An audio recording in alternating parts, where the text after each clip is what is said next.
Dear friends, welcome to video lecture series on surveying and geomatics.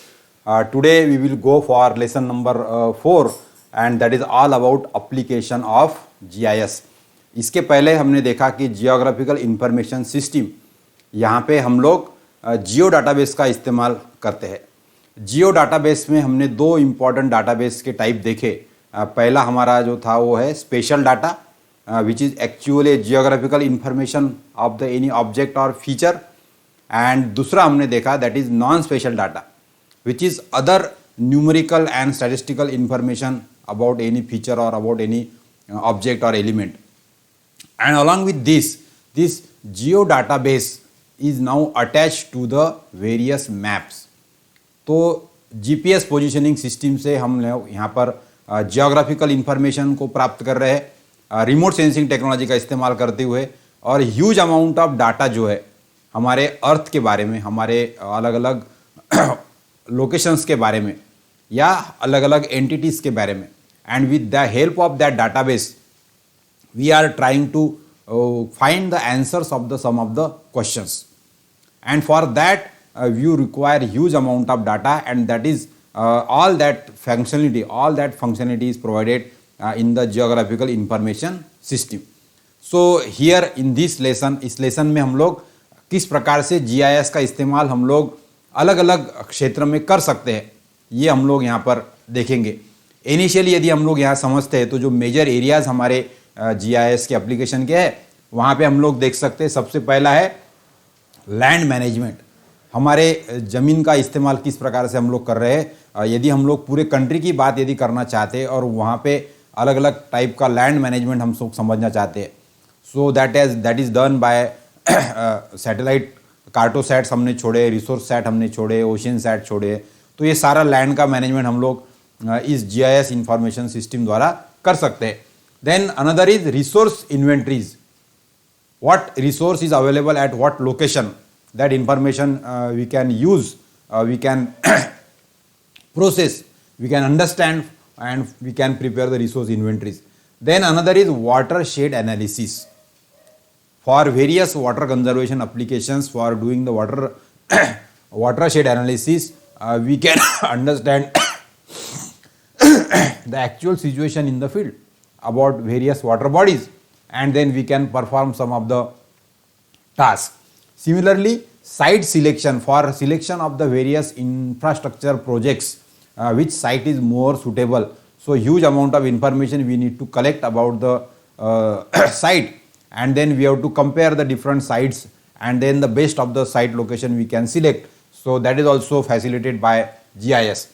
Then engineering design. For many engineering design, we require the information of the topography in cross section and some leveling information and information about the various bearing, length, distance and all these things. So that is again also facilitated by GIS. Then of course demographic analysis.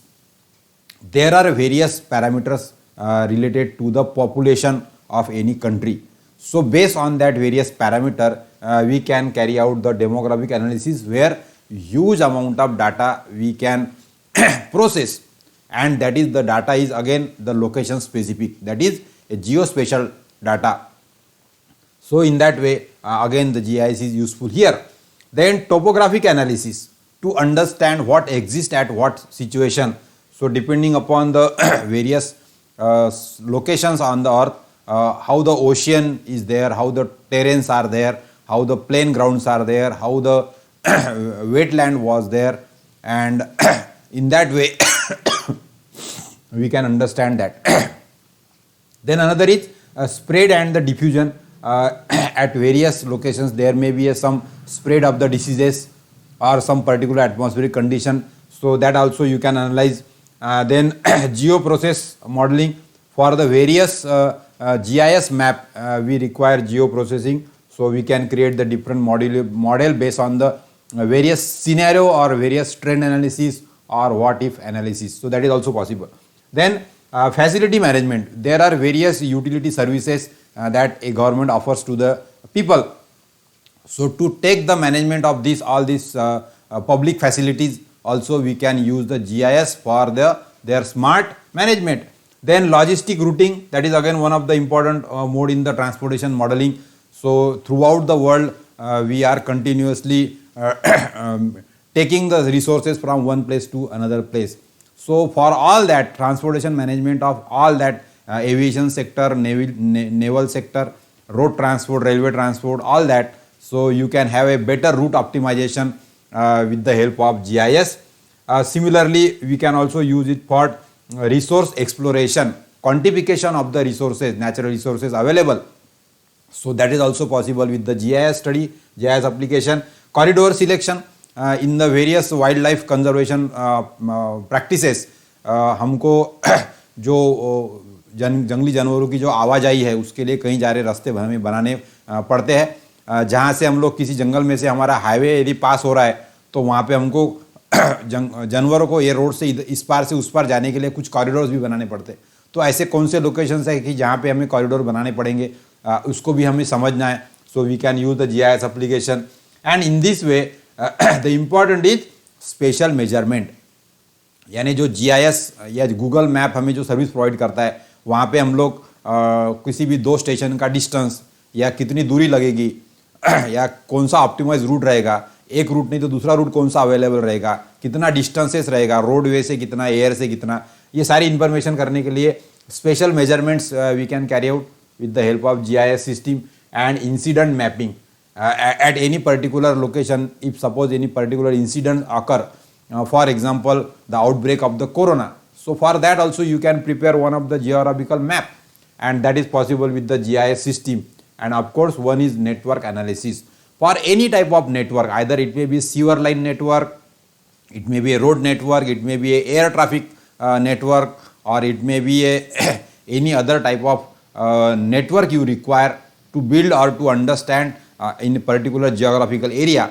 So that can be done with the help of GIS. So in all, geographical information system having a huge amount of application. So for particular sector, we will now discuss a few examples of this application sector. So major areas in the of application of the GIS are environmental resource management. Environmental resource management के लिए हम लोग इसका इस्तेमाल कर सकते. So there are various environmental resources coming from the various forest region and from the atmosphere. So for all that we can use the GIS, that is the major important area. Then emergency planning and routing. In case of the disaster we require some emergency planning. So in that ways also the GIS system is helping us for optimizing and routing. Provision of health and education and retail services. Of course, this is again one of the application where in the planning sector we require various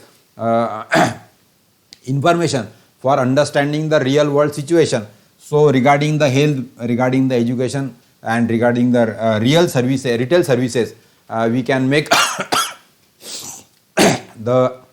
we can understand the situation and we can take the planning decision accordingly.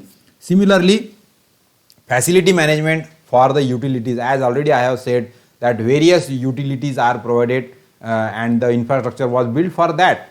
So how that can be managed? So that is also can be done with the help of GIS. Then highway maintenance and accident monitoring. So as the remote sensing is helping us to the GIS, so throughout the country we can have this understanding of the maintenance or condition of the roads, and then what are the accident monitoring practices we are adopting, so that also we can manage. Then of course for market analysis also nowadays the GIS is useful for the economic viability, for whatever the economic situation is there in particular area, particularly what is the crop production or agriculture production or for manufacturing production, and how that the stock market is behaving. For all that we want to understand the situation as per the geographical area, and from that way we are helping the market analysis. So to take some scheme or to take some new decisions for implementation of any rule or any binding or any facilitation for the public, we can have a market analysis. So this business organization also use this GIS for their market analysis. and of course one popular use is population analysis and the prediction. So for any government to take the future plans and then to plan the 5-year plan for the country, the information is required, and that is again based on the population or demographic analysis. So that is also done by the GIS. So here with the huge amount of data we can process with the help of GIS, and we can create some of the analysis, or we can create some of the trends or models, and from that we can either understand the existing situation, and also we can try to predict or what if analysis in the GIS, and that way we can use the GIS in various sectors. If we talk about the major sectors of the application of the GIS in civil engineering and environmental engineering, so here you can say that the major area is, one of the important is disaster management. Another is air pollution control. Again here the huge amount of data we need to process. Then another is natural resource management, that already we have seen. Then other water and wastewater management, that is again one of the important sector to be looked upon. Then oil spill remedies and remedial management. Then coal mine and fire management, so this is again one of the major area, and other is forest fire management. So these are the few or the major areas where we are using the power of GIS for analysis purpose, for understanding the situation, for getting the answers of the some of the problems, and to find the possible solutions depending upon the what trend or what if analysis can be done for the future. So in these sectors we will now understand there are other subdomains where we have to use the GIS. The one important is for natural resource management, as already we have seen. So in case of the natural resource management, wild life habitat कैसे हमारे जंगलों के अंदर हमारे जो wild life है उसका हम लोग कैसे संरक्षण कर पा रहे हैं, या उनके लिए कौन से मेजर्स हम लोग कर सकते हैं, व्हाट एक्चुअल सिचुएशन इज, कहाँ पर उनका निवास सही तरीके से बन सकता है. So all that wild life habitat management that you can do. Then river valley management, of course this is again one of the important thing where we construct the dam वगैरह हमें जब बनाने होते हैं तो उसके लिए भी हमें कई सारे रिवर वैलीज के अंदर कुछ काम करना होता है. सो उसका सारा land use, land cover and then hydrology, rainfall, ये सारा हमें एनालिसिस करना होता है. So for that also we can use the GIS. Then wild and scenic river, this type of bifurcation you can do, and you can study the behavior of that river. Grass and vegetation, of course this is again one of the important area.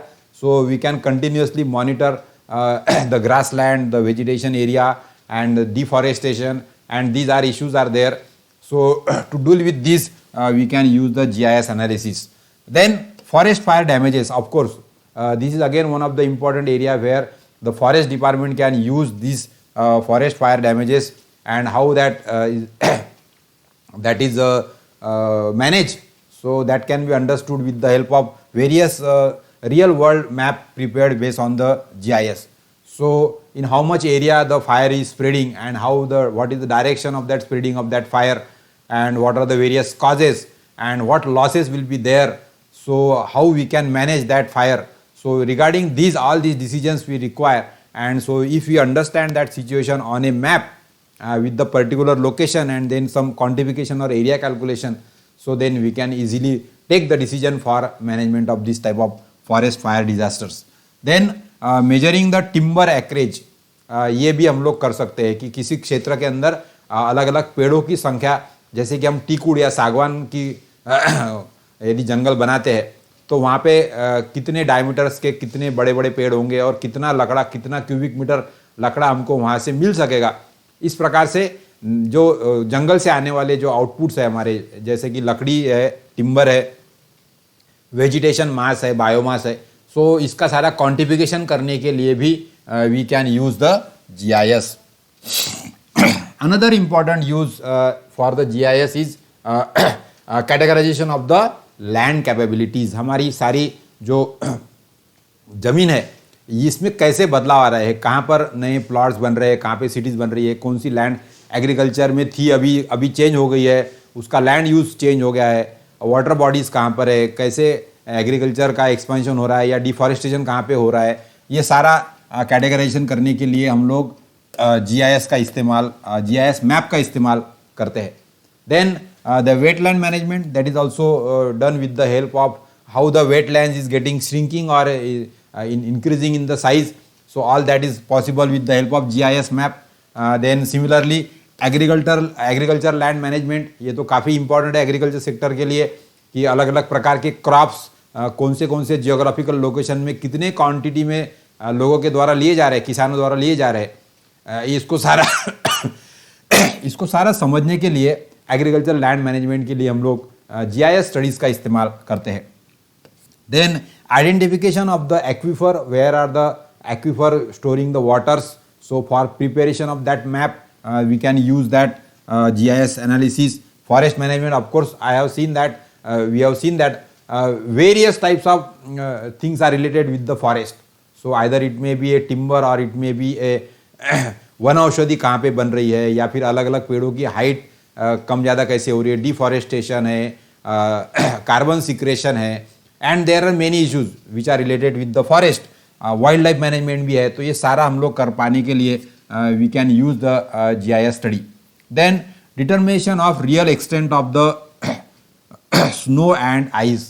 So in our polar region or in our terrain area, in our Himalayan region, how the glaciers are behaving, what is the situation, what is the rate of melting of that glacier, and how they will affect the other topography or situation or atmosphere. So all that can be understand with the help of continuously monitored data about the snow and ice glaciers. So that is also possible with the GIS. Then delineation of the irrigated field. So that is also you can understand from the satellite images. We can prepare the map based on the irrigated land fields, and then we can analyze the situation. So that is also one of the important application in the GIS.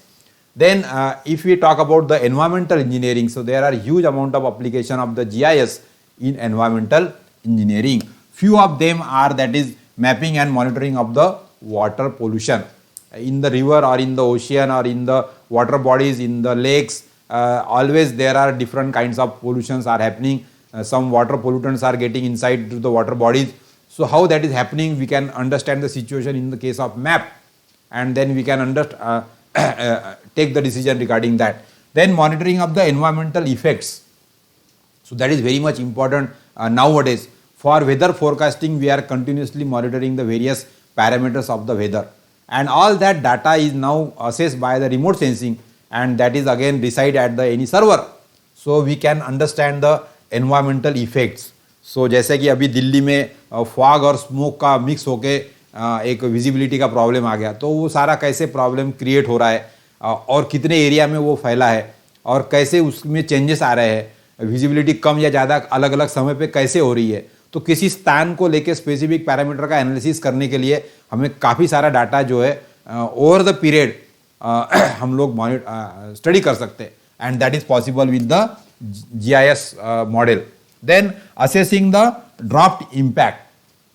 So here we can have the forecasting of the drought, how the situation is changing, how the climate is changing, how the temperature is changing. अलग अलग स्थानों के ऊपर temperature और जो environment के parameters है इसके अंदर को बदलाव को देखते हुए हम लोग फोरकास्टिंग भी कर सकते हैं कि ड्राफ्ट आएगा कि नहीं आएगा करके, यानी सूखा गिरेगा कि नहीं गिरेगा, दुष्काल आएगा कि नहीं आएगा, ये हम लोग यहाँ पर समझ सकते हैं. Then silting of the project, power plant and industries, ये भी हम लोग देख सकते हैं. जो बड़े पावर प्लांट्स है हमारे, जो रिवर्स है जहाँ पे पावर प्लांट बनने वाले हाइड्रोलिक पावर प्लांट, तो उसके अंदर कहीं जगह पे सिल्टिंग हो रहा है, तो ये सिल्टिंग का क्वांटिफिकेशन करने के लिए भी हम लोग GIS स्टडी का इस्तेमाल कर सकते हैं. Then determination of the water boundaries, they are also continuously changing, and the surface water areas, so that also we can understand in the map. So if any particular situation is there and we have to manage that, किसी जिले के अंदर पानी का यदि कोई problem हो जाता है तो फिर वहाँ पे कौन से वाटर रिसोर्स अवेलेबल है और उनके लिए क्या किया जा सकता है, उसके लिए उस एरिया का मैप के साथ में यदि हमको स्टैटिस्टिकल डाटा भी मिलता है तो हम लोग सिचुएशन को जल्दी से आसानी से समझ पाते हैं, और ये सारा हम लोग कर सकते हैं GIS मैप का इस्तेमाल करके। And then mapping of the floods and the flood plains. तो ये रियल टाइम डाटा हम लोग, फ्लड जब आ रहा है तब उसका रियल टाइम डाटा सैटेलाइट से हम लोग कलेक्ट कर सकते हैं, और इस प्रकार से कैसे फ्लड बढ़ रहा, कैसे फ्लड प्लेन्स हमारे तैयार हो रहे, और कैसे हमें फ्लड्स के लिए कंट्रोल करने के लिए जो रिलेटेड मेजर्स है वो लेने चाहिए, ये सारा सिचुएशन समझने के लिए भी हम लोग GIS मैप और GIS स्टडी का इस्तेमाल कर सकते हैं। So this is another important area. Then the third one is GIS for agriculture. Of course, the one of the important sector is agriculture industry. So where it is contributing to the our GDP. So in this case, we can understand the various situation regarding the agriculture crop production. So first is managing the crop yield. कहाँ पे कितना crop आ रहा है, and geographical location wise हम लोग ये समझ सकते हैं। So GIS map is useful for this. Monitoring of the crop rotation technique. किसी जमीन के अंदर हम लोग अलग अलग क्रॉप जो है वो अल्टरनेट पीरियड के बाद में ले सकते। So in that case we can understand the particular pattern, how this rotation, crop rotation is done by the farmers in their agriculture land. इसको भी हम लोग सिचुएशन को समझने के लिए ओवर द पीरियड, किसी पीरियड को पकड़ के हम लोग क्रॉप रोटेशन का पैटर्न भी समझ सकते हैं किसी पर्टिकुलर जियोग्राफिकल एरिया के लिए। Then projecting the soil loss of the agriculture land. हम लोग यहाँ पे लैंड यूज का जो मैप यदि GIS में प्रिपेयर करते हैं तो किस किस क्षेत्र में एग्रीकल्चर लैंड को कन्वर्ट करके नॉन एग्रीकल्चर लैंड बना दिया गया, और वहाँ पे अभी इसको हमारे रहने के लिए प्लॉट गिरा के उसको इस्तेमाल करना शुरू हो गया। तो कैसे प्रकार से किस एरिया में कितने पैमाने पे ये सारे चेंजेस हो रहे हैं, एग्रीकल्चर लैंड का कन्वर्शन नॉन एग्रीकल्चर लैंड में, ये यदि गवर्नमेंट को समझना है, so we have to understand this data and that is possible with the help of GIS study.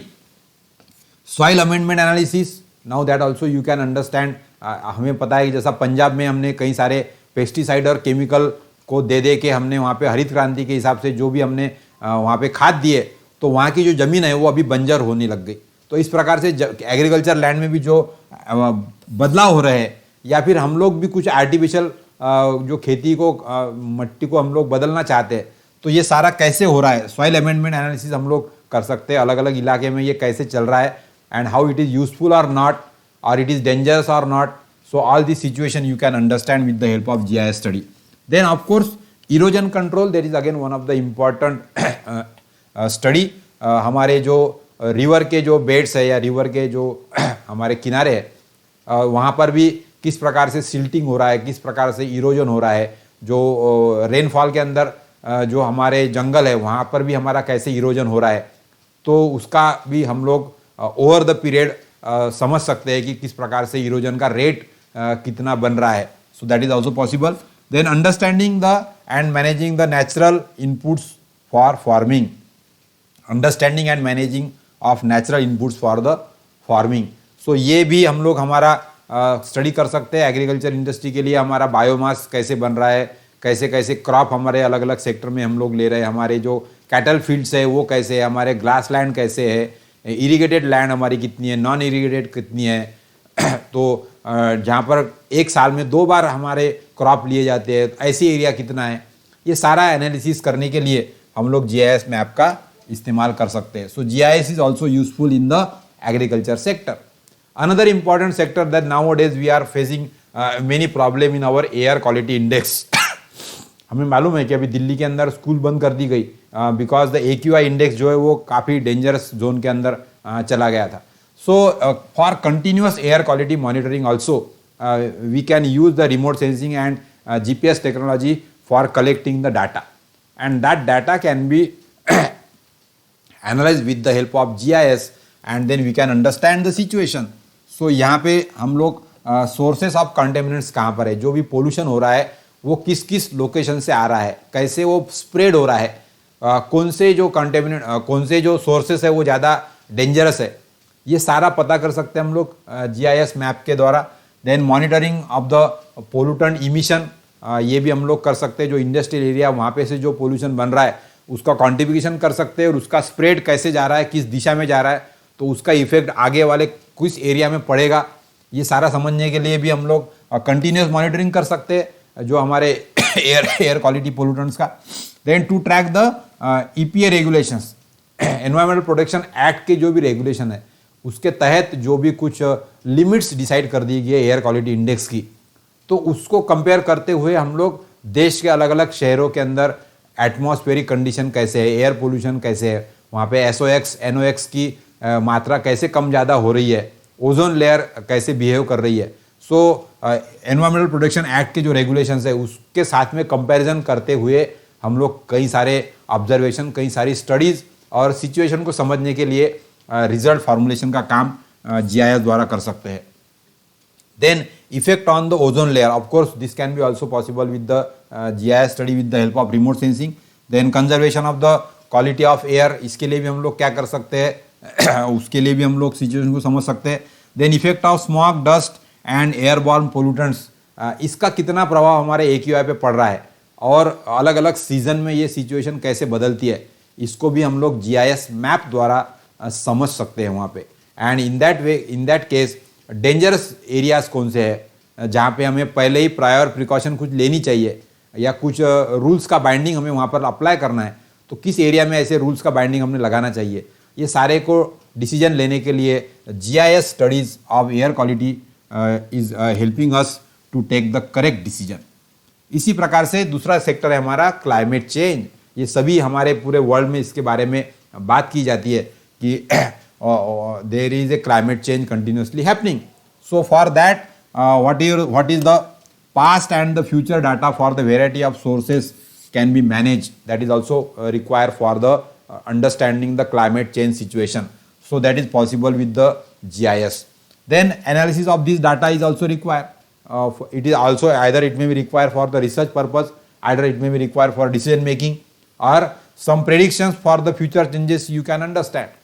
तो हम लोग ये सोच सकते समझ सकते हैं कि जैसा कि ग्लेशियर जो है पिछले 10-15 सालों में ग्लेशियर का जो फॉर्मेशन और उसका जो पिघलना है उसका रेट हम लोग यदि ऑब्जर्व करते हैं और उस डाटा से हम लोग एनालिसिस करके हम लोग बता सकते हैं कि आने वाले 20 सालों में यदि ऐसा ही रहा तो हमारे समुद्र में की पानी की लेवल कितनी बढ़ेगी।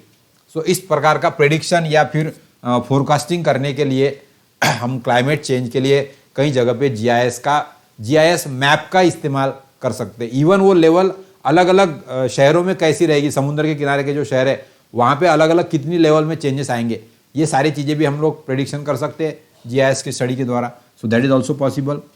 Then understanding the potential factors and the significant factors, ये भी हम लोग क्लाइमेट चेंज के लिए रिस्पॉन्सिबल जो पैरामीटर्स है उसको हम लोग यहाँ पर अंडरस्टैंड कर सकते हैं।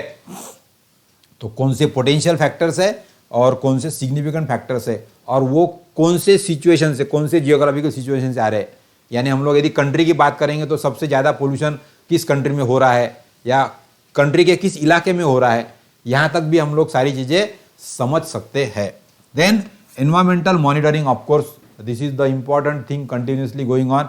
सो with the help of remote sensing data we can also carry out the environmental monitoring for the study of the climate change.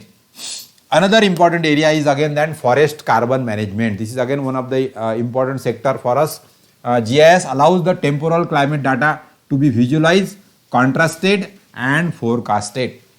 यदि फॉरेस्ट का अलग अलग डाटा हमारे पास में अवेलेबल है तो वहाँ पर कई सारा विजुलाइजेशन हम लोग कर सकते हैं, सिचुएशन को समझ सकते हैं जंगल को, जहाँ पे हम लोग वैसे पर्सनली सिर्फ जंगल में घूम के हमको पता नहीं चलेगा, but with the help of data we can understand the situation. अलग अलग समय पे कैसे बदलाव हो रहा है जंगल के अंदर, so that temporal climate change also you can understand. Then analysing the role of the forest for the carbon sequestration and finding the better management solution is possible with the GIS study. तो हम लोग GIS में ऐसे कई model या visualisation या real world model बना सकते हैं जहाँ पे किसी एक फॉरेस्ट का डाटा हम लोग इनपुट करके वहाँ पे कार्बन सिक्रेशन कैसे हो रहा है ओवर द ईयर, उसको भी हम लोग यहाँ पर समझ सकते हैं। And analysing and understanding the green house effect, so this is also possible with the help of GIS study कि अलग अलग जगह पे ग्रीन हाउस गैसेस के रिसोर्सेज कहाँ पर है, कहाँ पे सबसे ज़्यादा ग्रीन हाउस गैस का प्रमाण हवा में पाया जा रहा है, कहाँ से वो इवॉल्व हो रहा है, कौन से सोर्सेस है वहाँ पे उसके, और उसके हिसाब से उसका स्प्रेड कैसे हो रहा है हमारा एटमॉस्फेयर में, और उसके वजह से ग्लोबल वार्मिंग या फिर जो भी हमारे अन्य ऐसे प्रभाव है वो कैसे बन रहे हैं, ये समझने के लिए भी हमें ग्रीन हाउस इफेक्ट का जो सिचुएशन है उसका मॉडलिंग हम लोग कर सकते हैं, और उसको फिर अलग अलग सीनेरियो के हिसाब से, अलग अलग टाइम स्टैम्प के हिसाब से उसको देख सकते हैं 3D मॉडल के जरिए. सो that is also possible with the GIS study. इसके बाद में है हमारा माइनिंग एंड अर्थ साइंस. इसके लिए भी हम लोग कई जगह पे GIS स्टडीज का इस्तेमाल करते हैं.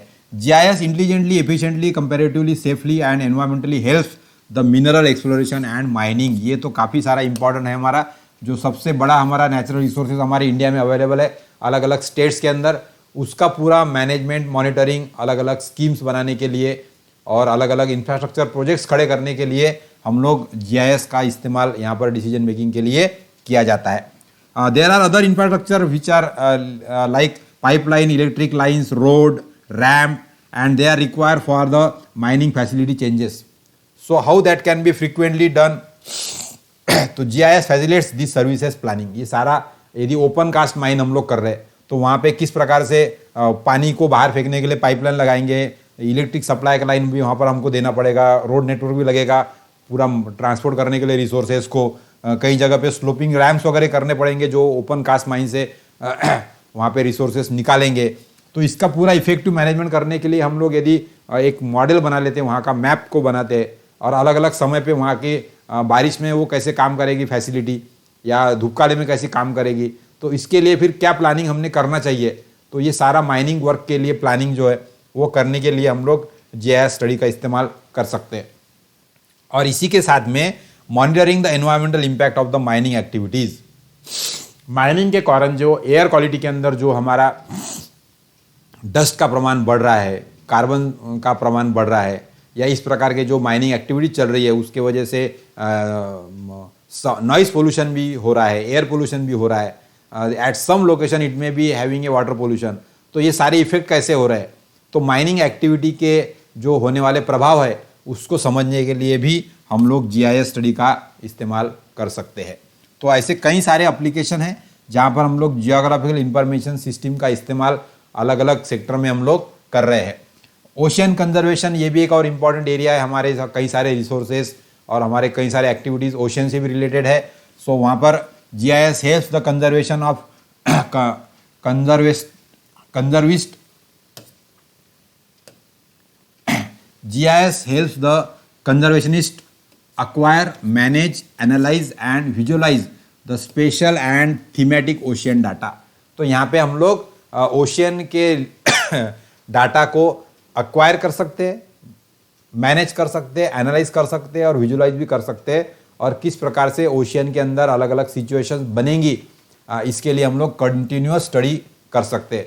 जो हमारा बायोडाइवर्सिटी है ओशियन के अंदर उसको मैनेज करने के लिए, जो हमारा रिसोर्सेज का जो हम लोग शिप से एक जगह से दूसरी जगह से ओशियन के जरिए हम लोग ले जाते हैं, तो उस समय ओशियन के पाथ, उसका नेविगेशन का मैनेजमेंट सारा, उसके लिए भी जो हमें लगता है सिचुएशन समझने के लिए, so there also we can use the GIS to map the marine habitats, water quality, species distribution, population and behaviour. इसके लिए भी हम लोग GIS मैप का इस्तेमाल कर सकते हैं कि कहाँ पर कोरल रीफ्स है, कहाँ पर मूंगा भित्तियाँ है, कहाँ पे विशिष्ट प्रकार की प्रजातियाँ या जैसे व्हेल या फिर ऑक्टोपस, इस प्रकार के उनके हैबिटेट्स कहाँ पर है, कितने डीप सी में है कि ऊपर में है, और वहाँ पर कैसे टेम्परेचर है पानी का, और ओशन में कैसे उसका चेंजेस बदलाव हो रहे हैं, उसका पॉपुलेशन का ग्रोथ कैसे हो रहा है. ये सारा सिचुएशन हमें ज़रूरी है हमारे बायोडाइवर्सिटी को समझने के लिए भी, और that is also possible with the ocean conservation. Then finding the at-risk areas in the danger of the biodiversity loss, habitat degradation and resource depletion. इसको भी पता करने के लिए हम लोग GIS का मैप का इस्तेमाल कर सकते हैं, ताकि हमें पता चले कि कहाँ पर हमें हैबिटेट डिग्रेडेशन के लिए कुछ मेजर्स हमने हाथ में लेने चाहिए, या रिसोर्स का डिप्लीशन कहीं पे हो रहा है तो वहाँ पर उसको रोकने के लिए हम लोग तुरंत कुछ एक्शन लेने के लिए ऐसे एरिया का आइडेंटिफिकेशन कर सकते हैं. और हमारे जो बायोडाइवर्सिटी के डेंजर एरियाज़ है, because of the some human intervention, there may be a loss of biodiversity. So to understand that also, we can use the GIS map. And of course, monitoring of the ocean conservation program is one of the important application of the GIS. So GIS ocean management के लिए, conservation के लिए भी help करता है. Then GIS also helps us for the polar region. GIS prediction of the likely impact of the changes of the ice condition resulting from the climate changes and the human activities that can be monitored at the north and south pole. So that is also possible with the help of remote sensing, GPS and GIS study. तो GIS map से हम लोग वहाँ पे कैसे glacier बन रहे हैं, कैसे पिघल रहे हैं और कैसे वहाँ का एटमॉस्फेयर चेंज हो रहा है और अदर एनवायरमेंटल पैरामीटर्स में कैसे वेरिएशन आ रहा है, ये सारी सिचुएशन को हम लोग अच्छी तरह से समझ सकते हैं with the help of 3D modelling. Then analysing the polar region habitat condition, ये भी हम लोग यहाँ पर कर सकते हैं. जैसे कि जो वाइल्ड लाइफ है पोलर रीजन के अंदर रहने वाली, उनके लिए कैसे सूटेबल एटमॉस्फेयर है कि नहीं है, वहाँ पे हैबिटेट्स से उनकी संख्या कैसी है. सो ऐसे कुछ स्टडीज़ के लिए भी हम लोग ये पोलर रीजन को एनालिसिस कर सकते हैं GIS के द्वारा. And then prediction of the what if analysis about the polar region. So that is also possible कि यदि टेम्परेचर 2 डिग्री से बढ़ गया तो पोलर रीजन के ग्लेशियर कितने पिघलेंगे, ऐसा एक मॉडल भी हम लोग GIS के अंदर बना सकते हैं, prediction model. So that is also possible with the geographical information system analysis. Then another important is again interesting area, that is wildlife conservation. हमारे habitat loss, global climate change, human disruption such as pollution and deforestation are the threats to the wildlife. So to understand the effect of these threats, we can carry out some of the GIS studies for wild conservation. तो एक GIS उस area का GIS map के द्वारा हम लोग कई सारी चीज़ों को समझ सकते हैं.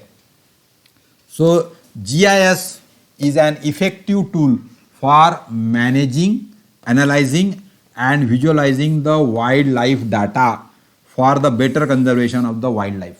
अलग अलग प्रकार का डाटा, जैसे कि फॉरेस्ट का टाइप, वहाँ का एटमॉस्फेयर, वहाँ के बुशेज, ग्रासलैंड की इंफॉर्मेशन, वाटर रिसोर्सेज की इंफॉर्मेशन, वहाँ के रूट्स, वहाँ पे ह्यूमन इंटरवेंशन कितना है, डिफॉरेस्टेशन का रेट कितना है, किस प्रकार का फॉरेस्ट है, वेजिटेशन कौन सा है, ग्रासलैंड कैसे बढ़ रहे हैं, और वहाँ पर वाइल्ड लाइफ की अलग अलग पॉपुलेशन, अलग अलग प्रजातियों की क्या है.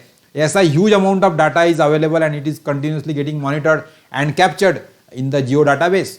तो ये सारे डाटा का इस्तेमाल करके हम लोग वाइल्ड लाइफ सिचुएशन को अच्छी तरह से मैनेज, एनालिज या विजुलाइज कर सकते हैं GIS स्टडी का इस्तेमाल करते हुए, और ताकि हम लोग करेक्ट डिसीजंस जो है वो ले सके.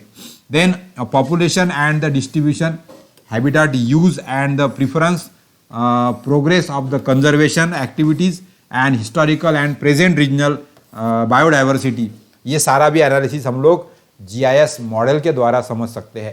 सो वाइल्ड लाइफ का डाटा ऑलरेडी अलग अलग डिपार्टमेंट से आ रहा है, सैटेलाइट से हम लोग कलेक्ट कर रहे हैं, रिमोट सेंसिंग से भी, और वो सारे डाटा को हम लोग एक साथ में देख के सिचुएशन को समझने की कोशिश यहाँ पर कर सकते हैं. End of course understanding the threaten species, जो किसी प्रकार की थ्रेटन स्पेसीज है तो उसका पर्टिकुलर फोकस स्टडी करने के लिए भी हम लोग GIS एनालिसिस का इस्तेमाल कर सकते हैं. सो किसी एक लोकेशन पे किसी एक वाइल्ड एनिमल का यदि कुछ खात्मा हो रहा है तो वहाँ पे क्या सिचुएशन है उसको सारा समझने के लिए भी जो डाटा है उस पे से हम लोग उस एरिया का 3D मैप विजुअलाइजेशन करके हम सारी सिचुएशन को समझने की कोशिश कर सकते हैं. So GIS is also helping there also.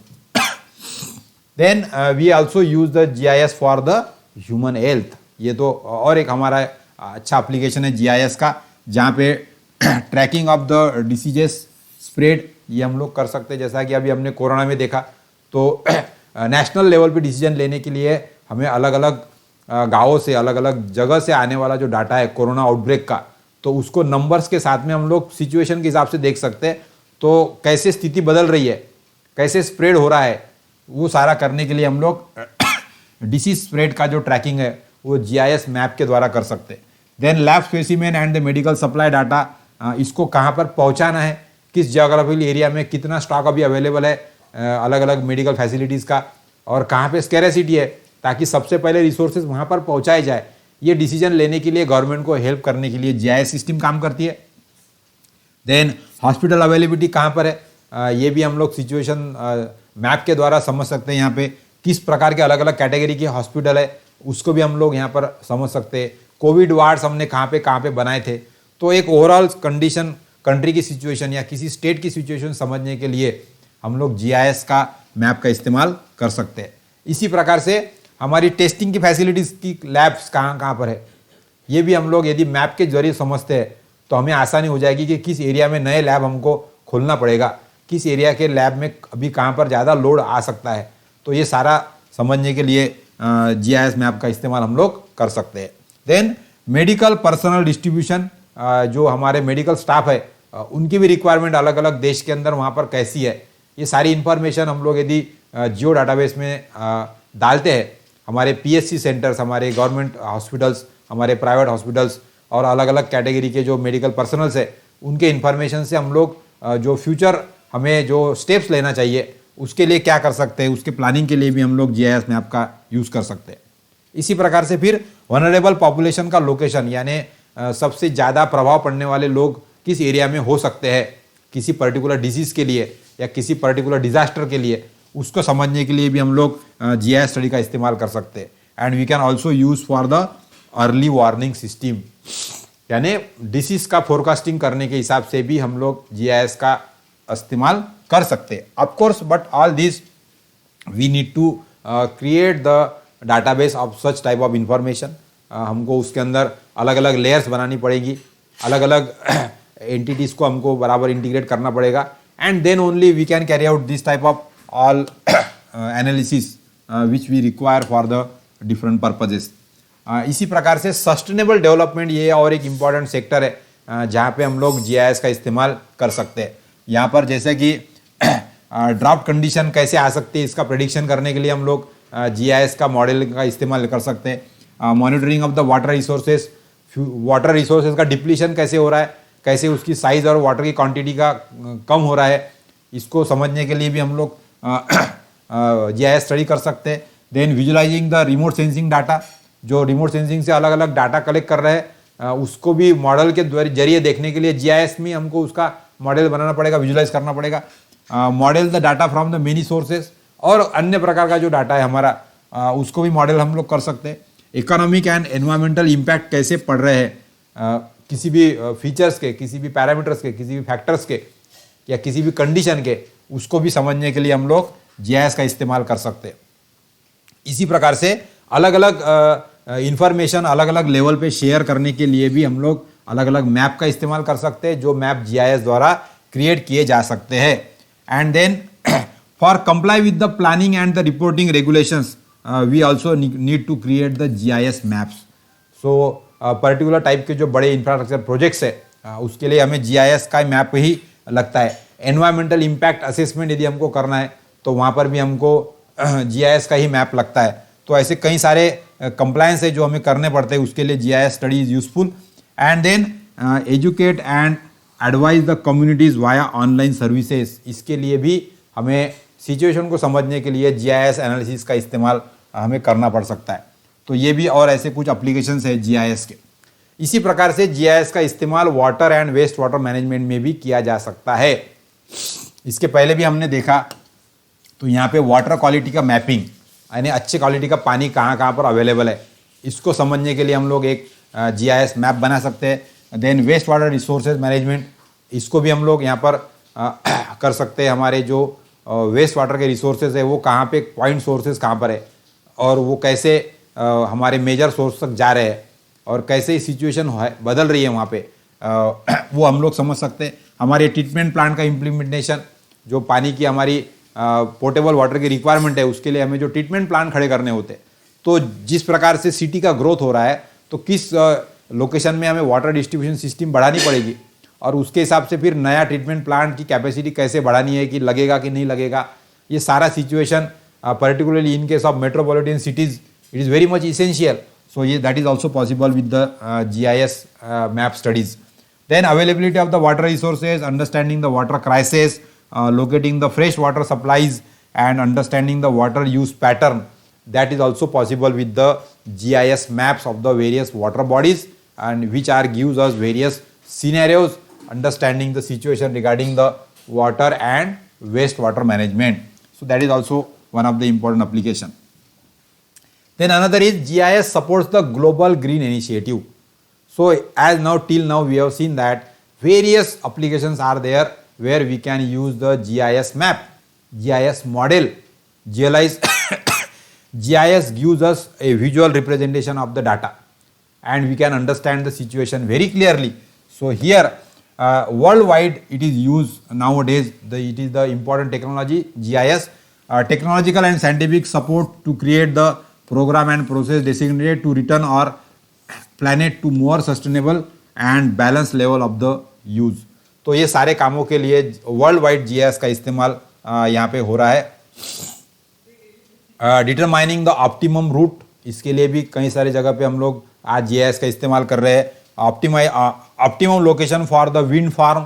सो ये जो हम लोग रिन्यूएबल एनर्जी के लोकेशंस इस्तेमाल करते हैं वहाँ पे भी एयर की स्पीड देखते हुए हम लोग कैसे इसको सिचुएट कर सकते हैं. तो इसके लिए भी हम लोग ऐसे कई ग्रीन इनिशिएटिव्स है उसके लिए हम लोग इस्तेमाल कर रहे हैं. ESRI जो है, ESRI प्रेसिडेंट जो है जैक डैगरमोंट, इन्होंने बोला है the application of the GIS is only limited by the imagination. यानी जहाँ तक हम लोग सोच सकते हैं, इमेजिन कर सकते हैं, उस हर एक काम के लिए आज हम लोग GIS टेक्नोलॉजी का इस्तेमाल कर सकते हैं. तो कई सारे ऐसे नए नए और हमारे जो रिक्वायरमेंट्स होंगी हमारे रियल वर्ल्ड की, वहाँ पे हमें सपोर्ट करने के लिए, वहाँ पे डिसीजन मेकिंग करने के लिए, एग्जिस्टिंग सिचुएशन को समझने के लिए, पास्ट में क्या हो चुका उस पे से कुछ प्रेडिक्शन करने के लिए, या फ्यूचर में क्या हो सकता है उसको प्रेडिक्शन करने के लिए हम लोग रियल वर्ल्ड का डाटा रिमोट सेंसिंग और GPS के द्वारा कलेक्ट करके जियो डाटाबेस में उसको डालते हैं और उसको मैप के साथ में लेयर के द्वारा अटैच करके हम लोग GIS एनालिसिस कर सकते हैं. और जहाँ से हमें कई सारे क्वेश्चंस के आंसर हम लोग पता कर सकते हैं. और इसीलिए बोला गया है कि application of the GIS is only limited to the imagination. हम लोग जितना सोच सकते हैं उतना GIS का एप्लीकेशन हो सकता है. तो इस प्रकार से इस लेसन में हमने जो GIS है उसके क्या क्या एप्लीकेशंस किस सेक्टर में वो जानकारी हमने आज देखी. अब ये सारा जो है इसका एग्जाम्पल वाइज भी हम लोग यहाँ पे समझेंगे और उसके लिए हम लोग अगले लेक्चर में मिलेंगे जो होगा हमारा software for the GIS. So I will just show you some of the images how that can be done in the GIS software. So till then, thank you and goodbye for watching this lecture. Thank you.